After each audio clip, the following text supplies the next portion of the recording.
तर शेतकरी मित्रांनो, तुम्हाला पण डिसेंबर महिन्यामध्ये 1.5 ते 2 लाख रुपये कमायचे असेल तर शेतकरी मित्रांनो, खरबूज असं पीक आहे तर उन्हाळ्यामध्ये त्याला डिमांड खूप वाढल्या जाते.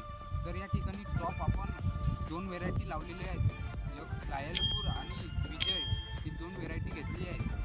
हे जे क्षेत्र आहे 1 एकरचं क्षेत्र आहे, त्यामध्ये आपल्याला 4,500 रोपे लागलेली आहेत. तर खरबूज पिकाला आपल्या 3रा दिवस पूर्ण झालेला आहे. तर या ठिकाणी बघू शकता चांगल्या पद्धतीने हे खरबूज पीक लागलेलं आहे. आपण आज या ठिकाणी ड्रिंचिंग करणार आहोत.